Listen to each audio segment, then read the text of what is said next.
All right, guys, this should be oh great. This quality and this one looks really good. So, okay, that's one of the things I'm going to talk about, guys. I shot two live streams this morning, and I'm having a weekend where I explained in one of the videos where I have not gotten a lot of sleep this weekend. A lot of things in my mind, personally and professionally, and stuff like that. We go ups and downs and stuff like that. Nothing too heavy, just a lot of craziness. And on top of that, if you've been following my videos, I'm sort of amazed if anybody has. But you turn around and the quality of my videos will go down because I've been shooting on a phone because between my traveling and my personal life and a lot of work and just really not thinking about yeah, I know. What's up, man? I'm back again. This will be the last one, I promise. But I got to shoot a video that's just kind of real. It's down to earth and stuff, right? I'm not one of these people. I'm not sure, but either this month or next month is going to make 7 years on YouTube officially, right? And over the years and stuff like that, this has been a tighter community. There were more seasoned collectors on there. We've had the new people come in. We've had the gaming community go through Gamergate and come here. I've seen a lot of stuff on YouTube, all on something that's sort of like a side project in life, kind of a little bit of an escape, much like the comics and stuff. And I've done the videos on the comic book history, and hopefully this quality will hold up. And I can go on and on. A lot of changes through the community.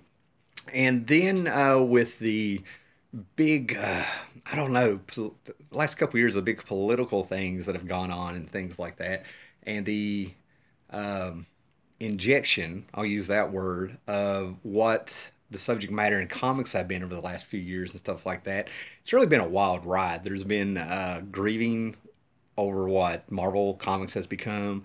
Huge channels have come out that I've commented on before and mentioned in my videos and stuff before that have come out where there's a whole new audience and stuff, right? But the thing to remember is that and it's all documented. This is one of the reasons I like YouTube. I can back up what I'm saying by anybody that's watched my videos for a while. It's scattered throughout the videos. YouTube was always something for fun on the side, a little community. I've had times where I got into it too much and times I've backed out. And it's really bothered me about not having a computer to shoot a decent video for me, because it's, anybody that's stuck through here, that's awesome. But it's really being stepping away from it and being so busy and having other things going on, kind of took me out of the YouTube thing for a while. And then when I shot those two videos, yeah, wow, Brian Spaceboy's been watching me 5 or 6 years, man. That is awesome. I appreciate it, man. That's a huge compliment to me. But when I shot those two videos this morning, I went back and watched one.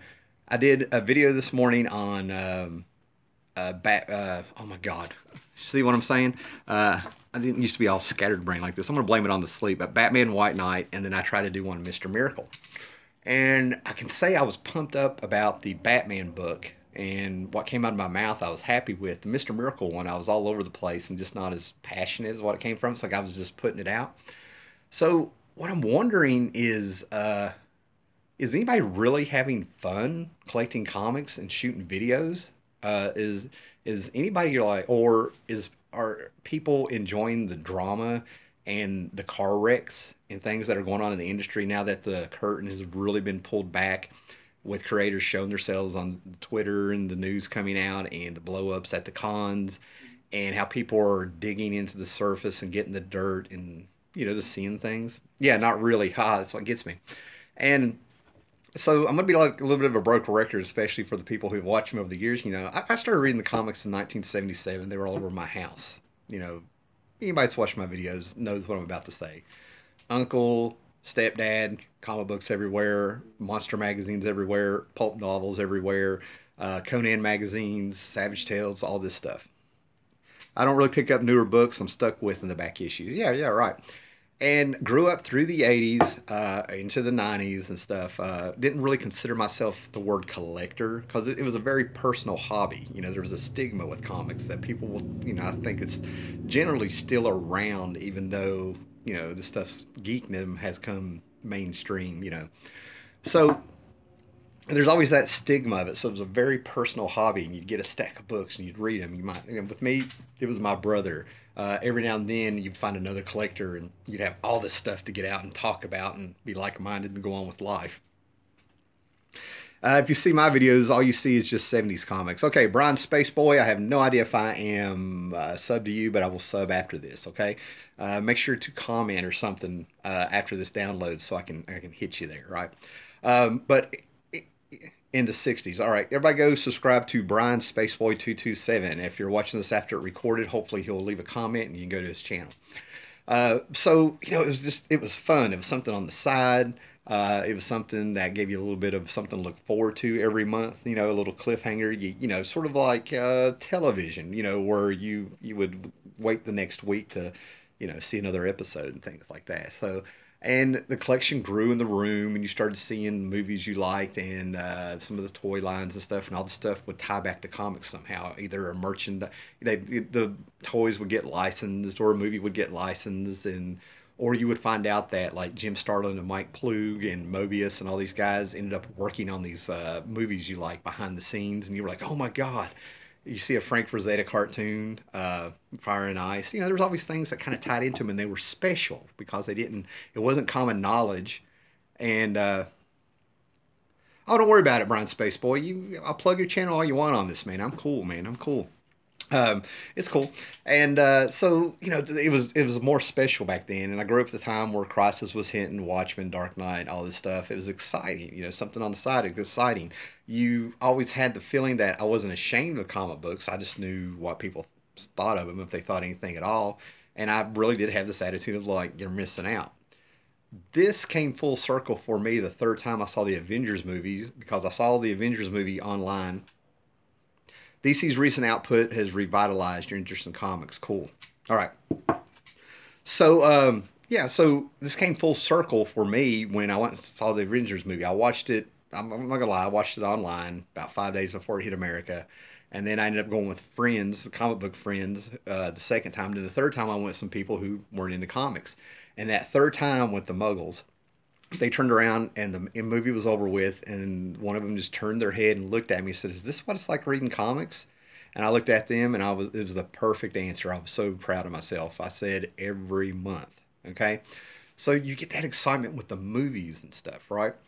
So after kind of like seeing my videos every now and then that I've made over the last year and stuff, and I went through a grieving process. I can tell. I didn't know it. I went through a grieving process over the state of comics and what's been going on with them, and you know what's out there. You know what I'm talking about. I mean, we'll be real here, right? But I started noticing now that I've been on my phone. I never really checked analytics a lot. I never really tried to look at what videos people were watching, what were the big hits. If it was on my channel page, for me, that's all I needed. I would, if I loaded up a video and 3 or 4 days later I had 200 hits, I was fine with it, and I still am fine. But I've noticed that even with using this phone, I've had an influx of an audience that's come in. I couldn't believe that, I broke 2,700 subscribers since my phone jacked up. And I've laid a few landmines for myself on either picking a side or staying neutral and, a few things, just to kind of put it out there because I was getting an audience that were going to be disappointed. I never really used to worry too much about this stuff. I've had my moments, don't get me wrong.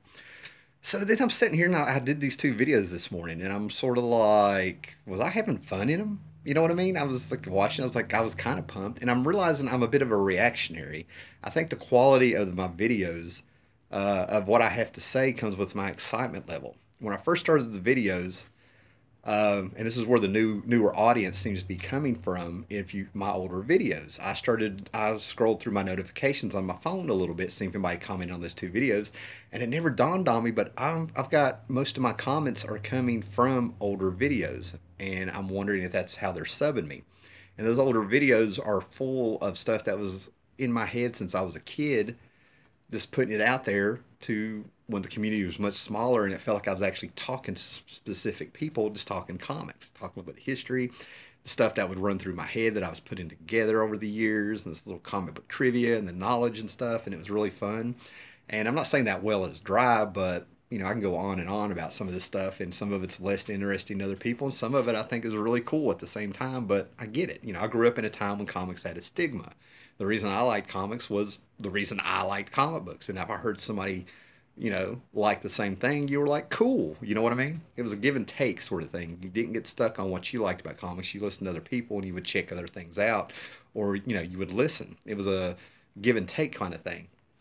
Just very cordial. And that's comic book fans. I mean, true, real, long time comic book fans. We're a very nice, laid back kind of community. You know what I mean? I've never figured out why these books attract people like that, or I don't know. I mean, I can talk about it all day. So I'm just kind of wondering, I'm actually putting out there to people who are watching this, man, are you having fun collecting comics? Are you having fun with the drama? Somebody commented that DC has revitalized things. And like I said, that video I shot this morning on the Batman White Knight book, I was, enthusiastic about it. And that's what got me thinking. I don't remember being super excited about a whole lot over the last couple years. I'm sure there's been a book or two, Hillbilly. There's, I collect, you watch my haul videos. I collect things. But some of it seems to be nostalgia. We have Tales of the Dark Crystal out. There's been some Labyrinth one-shots celebrating an anniversary or something. All this stuff things like that going on, right? But the thing about it is with all the drama that people have been talking about with Marvel being a car wreck right now, and the way the creators act on Twitter. DC kind of seems to be the one streamlining.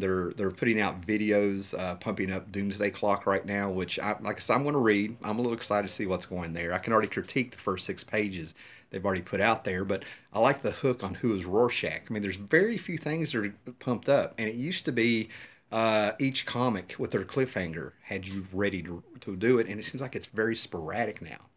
And that's what I'm talking about. I've just figured out that my level of excitement and the quality of my content is reactionary to what I'm liking out there. The comic books that you like and I like, they're personal. Nobody's opinion is wrong. That's why I say if you're digging some of the stuff Marvel's doing, good for you, and things like that.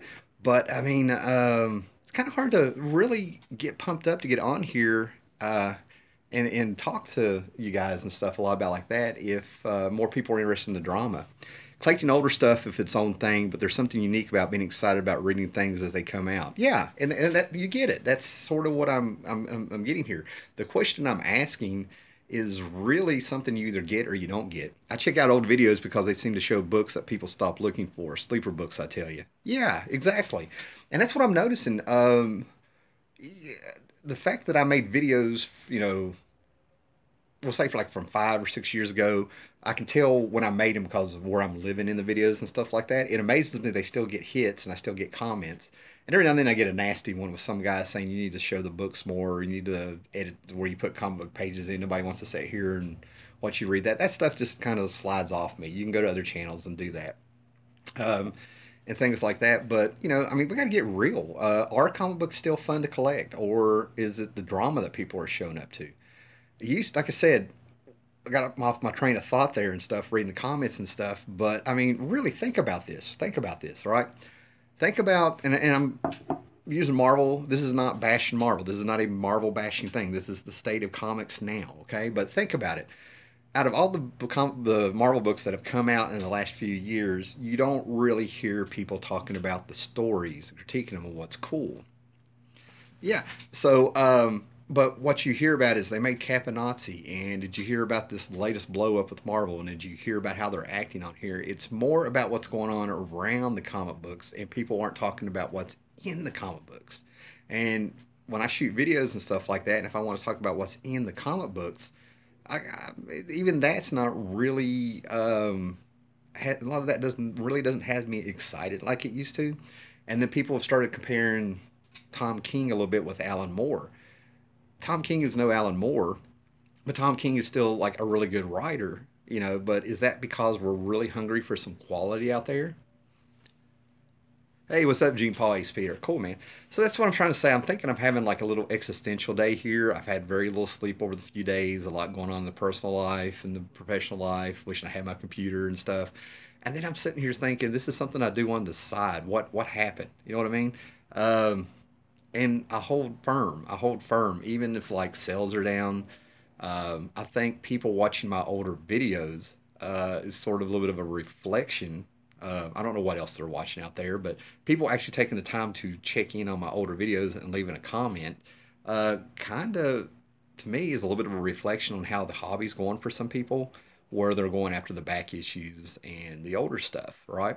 which is really interesting because you don't see those numbers on sales charts.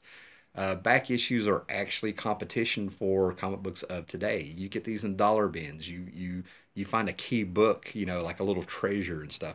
I'm seeing a lot of people starting to collect more. See, I think dollar. I think money, and I think there's good stuff out there to read that people have forgotten about. You know what I'm saying? I think budget. And I'm starting to see more and more people get on there and say that they're not getting new books or they've cut down on new books, and a lot of people going after back issues. And I've gone to comic book conventions where it's mostly back issues. You know what I mean? And people are just devouring them. You know what I mean? So I think the hobby is changing in a way, but how does that affect how people talk about it in YouTube videos? You know what I mean? And I'm sincerely asking, what do you guys show up to watch? Do you want to talk about the comics? Do you want to talk about the state of comics? Do you want to talk about the drama that goes on, the car wrecks, or is it like all of it? You know what I mean? We're living in a very interesting time where we are seeing comic book history being made, and it's going to be interesting to see on the far end in a few years how this era is remembered. Uh, we can make predictions and stuff, right? This is one of the few times where things aren't really so much repeating themselves. There's some crazy stuff going on. Crazy stuff going on. Car wrecks. I think comics have lost a little bit of respect that they built up over, especially with the 80s, a little bit of the 70s and the 80s, but mostly the 80s. A lot of that. It's like Eddie Van Halen. Heavy metal music was looked down on until you had somebody like Eddie Van Halen come in, and he was innovative and a musical genius and stuff. And I'm trying to think what the word is. He brought validation to it, and an integrity to it. You know what I'm saying? So I'm kind of that's the biggest thing. That's why Marvel and DC are putting up with hologram with tinted covers because it attracts people that grew up in the '90s when shiny things were everything. Yeah, and I agree with that. I came back to see back issue stories of the hunt, keys, and variants don't draw me in, and of course friendships develop. Hashtag old times. Jean Paul Ace Peter there, you ladies and gentlemen, right? Um, so yeah, that's what I'm saying. The audience is really spread out about what they want and why they're here. That's what I'm trying to say. It's not that I'm just really kind of like trying to get a handle on where we're at. Who is collecting comic books? Who are reading the comics? Who is here for the drama? Who is here just to get the special variants covers? Who are the people who just collect variants and stuff like that? What's out there? Who are the people that are just into the grading and the slabbing of books and stuff like that? It's really interesting times right now, because it used to be straightforward with collectors. Hey, I'm a Marvel guy. Hey, I'm a DC guy. Hey, I get indies. That used to be how people collected. Then you had the people who are like, I'm a Batman guy. I'm a Captain America guy. I'm an X-Men guy. So they just collected certain titles in certain corners of those universes. You know what I mean? So now it's really all over the place. Now it's sort of like there's a feel either you're for Marvel or against Marvel. Um, and it's anything but Marvel. And it's like, well, screw the big two. I'm going indies. Let's support these creators that are independents and stuff like that. So I don't know if we're hitting a trend or if these are changing times. You know what I mean? But all I know is that I'm going to have to dig down deep if I'm going to keep making videos that, you know, I'm actually giving a shit in. You know what I mean?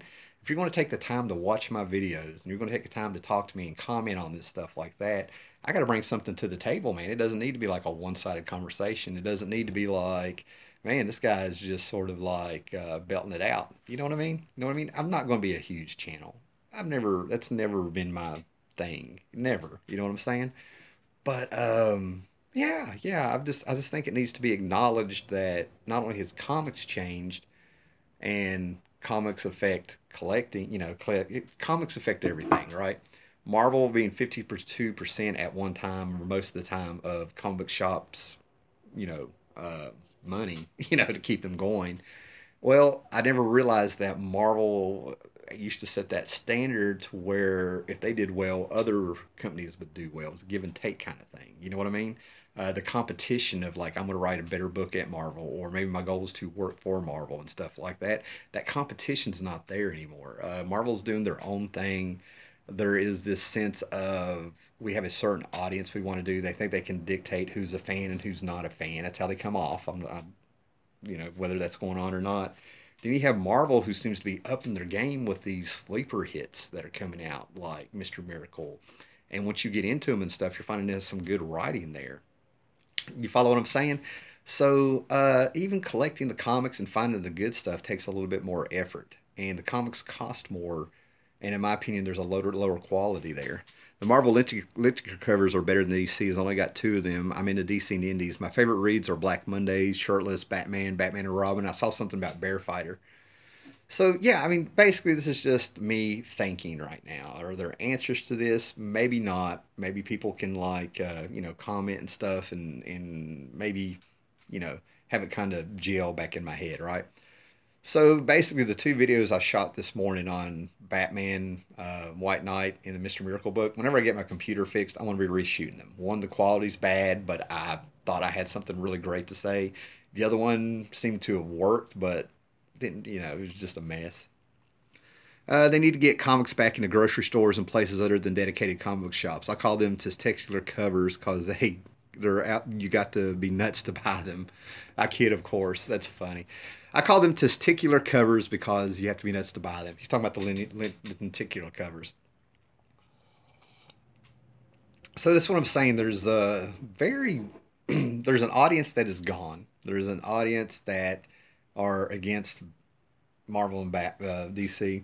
I think you'll get a lot of audience if you reshow your back issues because a lot of YouTubers will have 50 vids of the same variant books. I definitely watch shows about old books or something. Yeah, yeah, and that's the kind of stuff that I'm talking about that I've been getting hits on.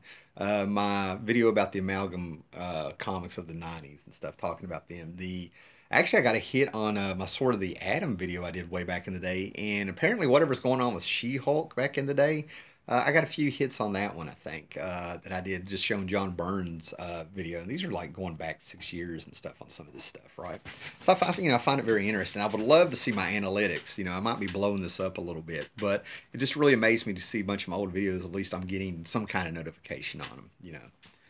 So, Sword of the Atom, one of Tim's old vids, is a must check. Oh, thanks there, Gene Paul Ace Peter. Y'all go subscribe to Gene Ace Paul Peter, man. He's one of the original OGs, as Reader 1717 used to say. Awesome, man. But yeah, that's what I mean. The gems that are out there, the back issues and things like that. I can get pumped finding those things. Simple little books that were just solid comic books, and that's all they set out to be and stuff, right? And you bought them off the newsstand back in the day on low print paper. I mean, I find it kind of ironic that we have better paper, better processing, brighter colors, glossier paper, and all this stuff. Yet back in the day, you had better quality stories. You had guys like Gil Kane and these old school guys who just freaking put everything they had into a book. Very rarely did you feel like they were calling it in or fighting a deadline and stuff. So I think it's amazing how we traded quality of comic book for quality of story a little bit, and that's a hard slam because there are people working their butts off to put out good comics. You know what I mean? I mean, I'm back at the point after the last year to where I'm like, you got to remember these creators are on the front line. Okay, if you want to fight a war, it's the people that are higher up sometimes. Unless these guys like poke the bear, then I think they're fair game. They put themselves in there if you feel like going back and forth with them. And then you got to remember what's your point. What are you going to win and stuff like that. What's that got to do with the hobby of comics? Doing this arguing and stuff. But yeah, it's really amazing. It's really amazing. And then for me, the elephant in the room is that I have to acknowledge it really feels like, at least with Marvel Comics and some creators and stuff, I'm not going to name names. There's plenty of videos out there where you can go and see the screenshots of the Twitters and all this stuff, and some of the symbolism that is in a few Marvel books and stuff that you have to question whether it's what they're meaning or not. But this is the really first time I've seen that they want comic fans out. Oh, and a lot of people are also interested in books you get at a small big con, IG wins, eBay auction wins. Yeah, that was Nerd Vision. Well, we'll put out. But this is the first time where, if you really delve into the online stuff and if you really actually read your books and kind of get into some of them, especially with Marvel and stuff, there's a few places you have to ask, what the hell are they doing? Because they make you feel like, as a comic book fan, as a comic book reader, as a fan of a character, anything like that, that it's your fault things are such a mess right now, such a cluster. You know what I mean? That's new, and that's what makes people get angry and lash out and eventually walk away. I've never seen a time where, okay, I'll mention one name, Nick Spencer. Nick Spencer said you all are a part of the problem or something, the solution. He can see it, and he rage quit Twitter. What actually did is he just made all his tweets protected. This is I've seen videos where it had videos had 23,000 hits, probably something like 6,000 thumbs ups. This is I'm in the ballpark. I'm not exaggerating too much. I'm being conservative here. And that one creator, it was an assistant editor, accused 23,000 people of being wrong. Or 6,000 people who liked the video of being wrong. This is crazy to me. This is crazy to me. This is one of those things where I'm just sort of like, how can you be so convinced that you're right that thousands of people are totally wrong? I'm like, what is wrong with you? I have to admit, I got interested in Batman White Knight because of how nice the fans are of Sean Gordon. Right. Um, I think what if that comment came up and went away real quick, but from what I got, they checked out the book because the person who wrote the book was cordial to them in some setting, probably online setting, right? And that's what I'm getting. Again, that's what I'm trying to get. I have quit certain books that I've collected for years because of the behavior of creators. I used to be able to separate the creator from their art. It was not a problem. I didn't care what they were doing. They're doing their job over here, and this is what I'm here for, and I'm buying. It's cool to have the comic book history behind that book or what was going on in their lives. But now there's certain creators that I can't touch their books, and I want to get rid of them because of things they've said. And they throw out such a huge umbrella, it's impossible for you not to realize that you're under that umbrella of what they're accusing you of. They're thinking in absolutes, and they're accusing of everybody of some kind of ism at the end of it. They don't like their work or anything like that because of your age, your gender, whatever. So it just really amazes me. The mental Olympics that go in on proving that they're right versus the feedback from the fans is just amazing. And they throw out a lot of things that are out of context. Stan Lee has been used as a shield. There's no way in the world you're going to tell me that a guy in his early 90s has kept up with comics in the last, we'll say, 10 years. You know what I mean? He's making movie productions. He's going around doing cons and stuff. And he lost his wife a few years ago and all this stuff. And, Marvel made him. Marvel made him. So that just blows my mind. The mental gymnastics is just amazing of how things are getting twisted. I saw Alan Moore quoted as a defense for saying that the audience doesn't know what they want or they wouldn't be an audience. Well, Alan Moore, getting into this right here, the comment on that, Alan Moore did Watchmen, and it was gloomy and it brought about a lot of grim and gritty stuff with Dark Knight. Hey, Scott, what's up? Connor's out there, man. Uh, and Alan Moore, deconstructed the superhero, and he admittedly took a lot of fun out of comic books. He didn't set out to do it, but he acknowledged he did it. So what did he do for the fans, that the audience and stuff? He gave them the ABC line of comics to where they're make to help make write some comics that are fun. Publicity stunts to create more traffic. Traffic is good or bad. Well, yeah, I can go with that, Nerd Vision. What's up, Scott Connor? What's going on, man? And then, see, that's what I mean. They're taking things out of context and trying to use it as shields and stuff. And there's more to the story. And if you bring more to the table, that traffic that Nerd Vision talked about and stuff like that, they just get mad. I guess there'll be ABC DCU now. Yeah, Scott Connor out there for people that heard me mention him in the videos and stuff like that. It's an actual friend in real life and stuff like that. And I think about, I don't know when it was, this week or last week, DC Comics is coming out with a book called The Terrifics, and apparently they're bringing in the Tom Strong characters from the ABC line. So yeah, that'll be interesting. So that's what I'm trying to say. Things like this used to be fun. DC is kind of bringing back Milestone. All these events are happening, bringing in the ABC line of comics, apparently, at least with Tom Strong and stuff like that. And this stuff should be huge and exciting and want to talk about it. And I forgot about it until Scott popped up, and I remember Scott tweeted it to me. That's what I'm talking about, man. Is there anything that is fun in comics that you're finding? Anything that has you excited? It is actually comic book related? Or, again, is it the news and the drama? You know what I mean? Some of the stuff I don't want to talk about because there's tons of videos out there talking about it, and some of it just doesn't really interest me. Wait 5 minutes, Marvel's going to screw up again, and we'll have another, little drama going on. Wait 5 minutes, something else is going to happen. This stuff moves so fast, and so much of the car wreck keeps rolling so quick Sometimes you just want to wait to talk about it when the car has settled and the fire has been put out, and you got the jaws of life trying to bring out the survivors. That's what Marvel Comics feels like to me now. They're still rolling down the hill, So just when you think it hits that little ledge, a little bird has landed on the car and it starts rolling again, you know. Um, and I think that's it, man. I think I needed to make this video. I think I needed to get that off my chest and question things and see if there's any feedback out there, man. I feel like I feel better. I feel better. I feel like it's off my mind. Golden Card Comics. I always liked Neil Adams books. After I met him and he was so personal, told me stories behind the stories, I started collecting even more of his stuff. Good for you for meeting Neil Adams on a good freaking day. And I will ask, how much money did you spend on the guy? I've had some altercations with the guy.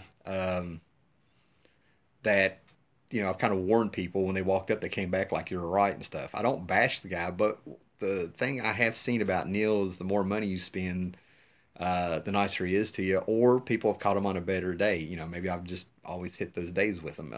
So yeah, that's what I mean. The creator's behavior just really blows my mind because they are people too. Yeah, right here, a guy's come up. Allern, I've heard nothing but he's an asshole from everyone. That's what I mean. The reputation, the word of mouth. The one thing I can bounce off that, the one thing that amazes me about people who have been in comics for decades, who actually worked in the comics for decades, I don't understand how you don't understand the word of mouth on your reputation. I think there's people that do understand it. Then I got to think there's people who are just, they spend too many years in one room sitting there, spending their life looking at a board.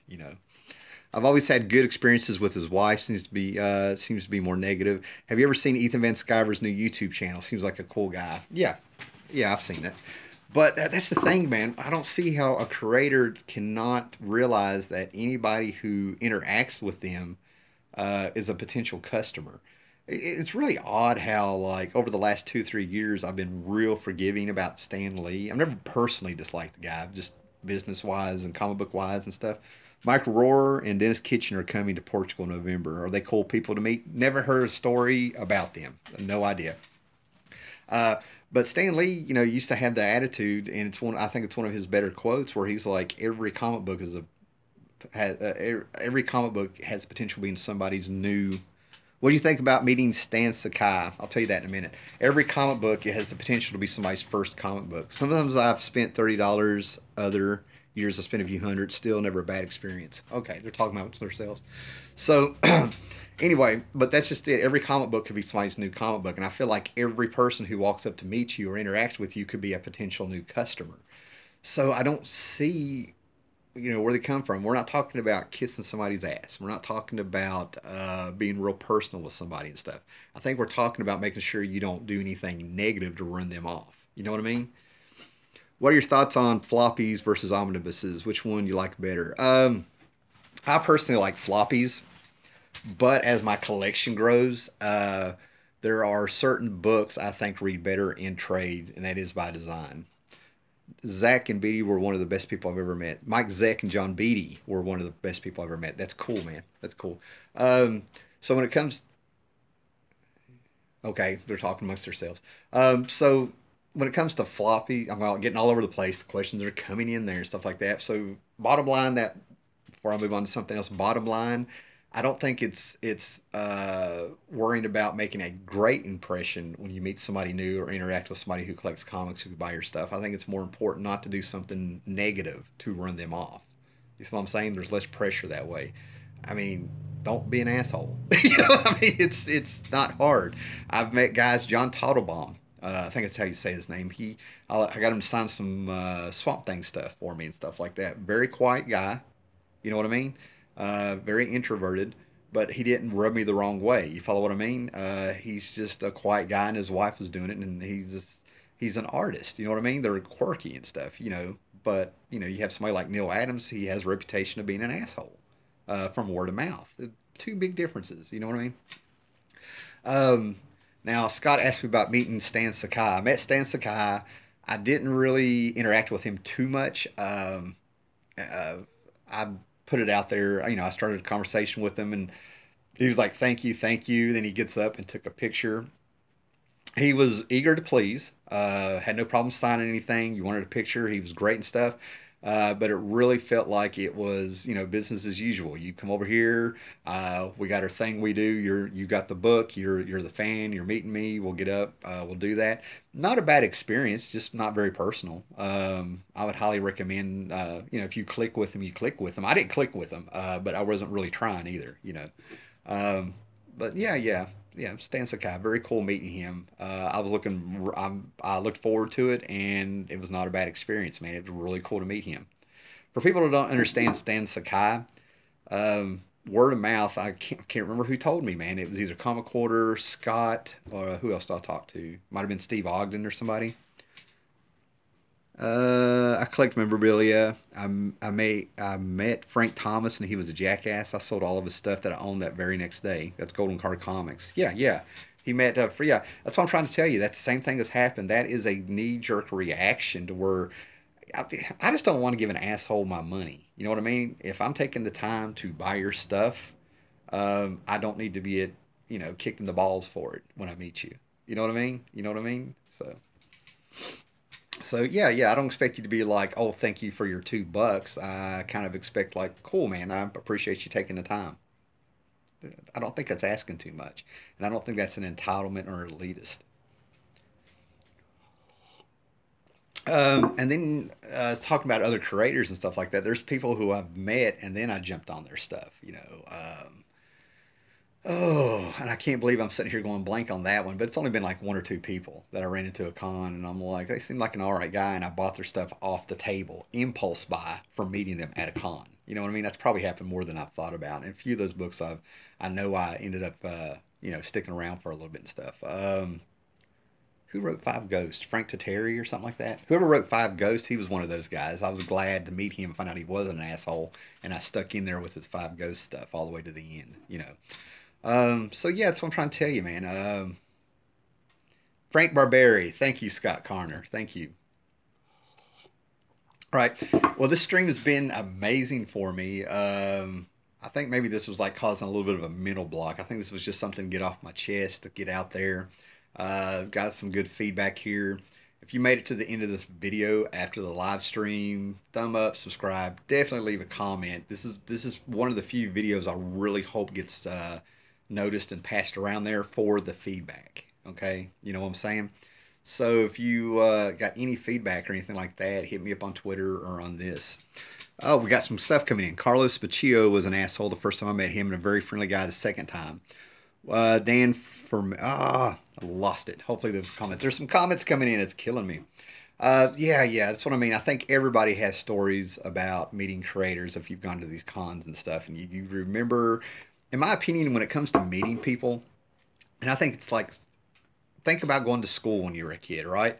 The teachers you're going to remember, okay, was collecting, but after all the crap Marvel pulled over the last couple of years, I'm done selling all my stuff. Yeah, dig the show, still enjoy reading, but collecting can be a pain.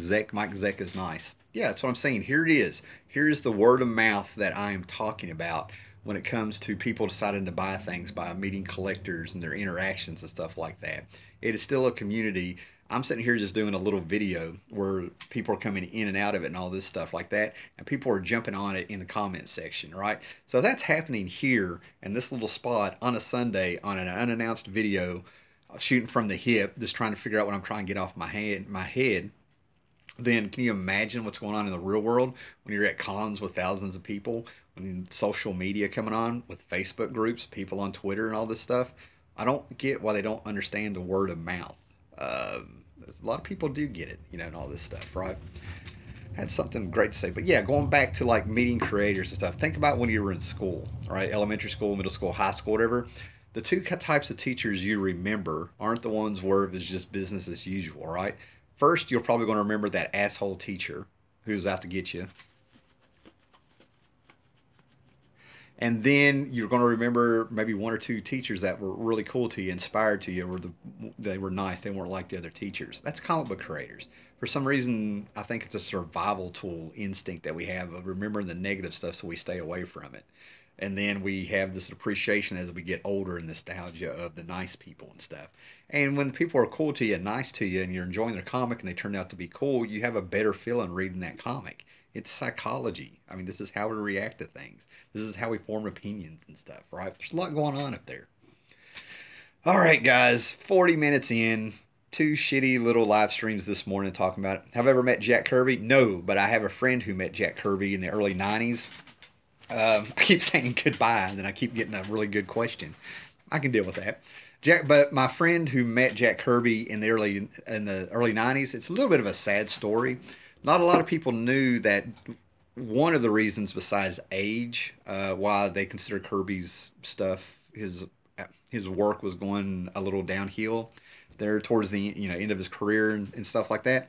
It probably had a little bit to do with his age, but it also had to do with finding out that his eyesight was going. My friend actually had an original page of Jack Kirby, probably from the Silver Age at Marvel or something. I don't remember what it was. And he was shaking because he's meeting Kirby, and Roz was with him. And Kirby would sign his stuff. But what happened was is that Roz says, "Dear, we'll be back with this in a minute." And they went into a room. Seems like he said they went up some steps or something. But anyway, they went into a room, and he was still able to kind of see into the room. And he noticed that Kirby had to get really close down to see his signature to write it. So to hear that story from somebody who actually saw it and stuff, apparently Kirby's eyesight was really going there towards the end, which affected his output. You know what I mean? So yeah, yeah. Would have loved to have met Jack Kirby. Would have loved to have met him. Oh, it'd have been so cool. Oh, if wish couldas, shouldas, All right, guys. Any more questions? I got some laundry to do. Okay, guys. I'm not seeing anything pop up. Thanks for everybody that checked in here, man. Man, we had some pretty good numbers there for a little bit, so I appreciate everybody that popped in. Appreciate it all. Do my laundry too. Right, man. Right. I'm barely functioning this weekend. so, yeah. So I'm gonna hop out of here, man, guys. Thanks for everybody popping in. Again, sub, give a thumbs up, share this video. I really do want the feedback. I hardly ever ask that, man. All right, peace out, guys. Later. Good to see everybody.